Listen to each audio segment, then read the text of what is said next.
తెలంగాణలో పాలిటెక్నిక్ విద్యార్థుల ఆందోళనలు ఉధృతమవుతున్నాయి. శక్తి పథకం జీవో నంబర్ 97కు వ్యతిరేకంగా రాష్ట్ర వ్యాప్తంగా విద్యార్థులు నిరసనలు చేపడుతున్నారు. పాలిటెక్నిక్ కళాశాలను యంగ్ ఇండియా స్కిల్స్ యూనివర్సిటీలో విలీనం చేసేలా ప్రభుత్వం జారీ చేసిన జీవో నంబర్ 97ను వెంటనే రద్దు చేయాలని విద్యార్థులు డిమాండ్ చేస్తున్నారు. ఈ క్రమంలో మహబూబ్ నగర్ కలెక్టరేట్ ఎదుట నిర్వహించిన పాలిటెక్నిక్ విద్యార్థుల ఆందోళన తీవ్ర ఉద్రిక్తతకు దారితీసింది. ప్రభుత్వానికి తమ నిరసనను తెలియజేసేందుకు కలెక్టరేట్ ముట్టడికి విద్యార్థులు ప్రయత్నించగా పోలీసులు వారిని అడ్డుకున్నారు. మహబూబ్ నగర్ పట్టణ సీఐ రఘుపతి రెడ్డి ఆధ్వర్యంలో పోలీసులు విద్యార్థులను నిలువరించారు. ఈ సమయంలో ఒక విద్యార్థి పట్ల సీఐ వ్యవహరించిన తీరుకు సంబంధించిన వీడియో సోషల్ మీడియాలో వైరల్గా మారింది.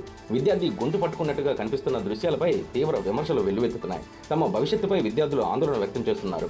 పాలిటెక్నిక్ డిప్లొమా కోర్సులు ప్రధానంగా పేద మధ్యతరగతి కుటుంబాలకు చెందిన విద్యార్థులకు తక్కువ ఖర్చుతో సాంకేతిక విద్యను అందించే అవకాశంగా ఉన్నాయని చెబుతున్నారు. అలాంటి విద్యను శక్తి పథకంలోకి తీసుకువస్తే తమ పరిస్థితి ఏంటని ప్రశ్నిస్తున్నారు. 2-3 రోజులుగా నిరసనలు చేస్తున్నప్పటికీ ప్రభుత్వం తమ సమస్యలను పట్టించుకోవడం లేదని ఆవేదన వ్యక్తం చేశారు.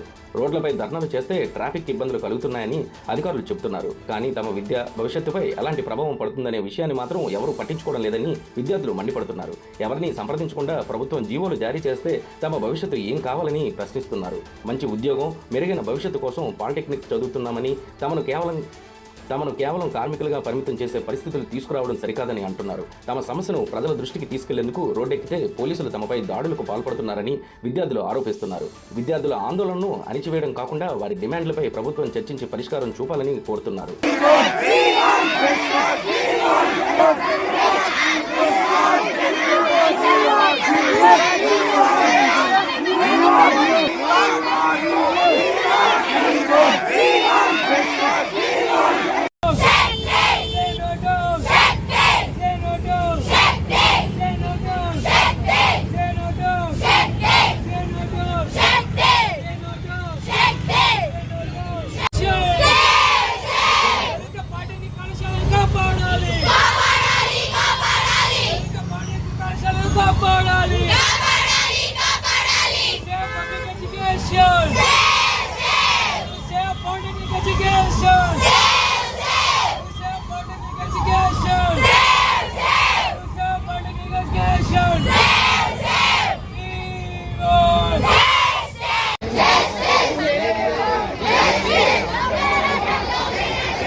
మీడియా వాళ్ళకి ఇచ్చి దయచేసి అందరూ ఇట్లా 1 by 1